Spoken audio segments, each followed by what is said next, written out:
आताची एक सर्वात मोठी बातमी समोर येते। अहमदनगर जिल्ह्याचं नाव अहिल्यानगर असं करण्याची मागणी कित्येक दिवसांपासून होत होती। याच दरम्यान राज्य सरकारने या मागणीच्या प्रस्तावाला अखेर मंजुरी दिली आहे। केंद्र सरकारने देखील राज्य सरकारकडून पाठवण्यात आलेल्या प्रस्तावाला केंद्रीय मंत्रिमंडळाच्या बैठकीत मंजुरी दिली आहे। अहमदनगरच्या नामांतराला केंद्रीय मंत्रिमंडळ बैठकीत मंजुरी देण्यात आलेली आहे। अहमदनगरचं नाव आता अहिल्यानगर असं होणार आहे।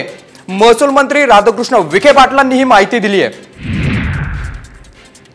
अहमदनगरच्या नामांतराला केंद्राने मंजुरी दिलेली आहे। आता अहमदनगरचं नाव अहिल्यानगर होणार आहे। केंद्रीय मंत्रिमंडळ बैठकीत ही मंजुरी देण्यात आलेली आहे। आता जी सर्वात मोठी आणि महत्त्वाची बातमी आपण बघतोय, महसूल मंत्री राधाकृष्ण विखे पाटलांनी ही माहिती दिली आहे। त्यामुळे आता अहमदनगरचं नाव अहिल्यानगर होणार आहे।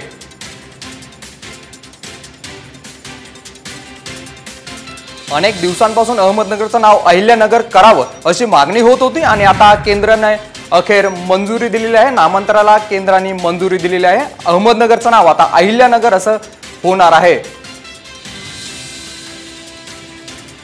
राज्य सरकारने या मागणीचा प्रस्ताव केंद्र सरकारला दिला होता आणि केंद्र सरकारकडून पाठवण्यात आला प्रस्तावाला अखेर मंत्रिमंडळ बैठकीत मंजुरी देण्यात आलेली आहे। अहमदनगरचं नाव आता अहिल्यानगर होणार आहे।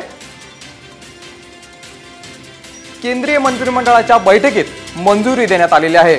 राधाकृष्ण विखे पाटलांनी ही माहिती दिली आहे।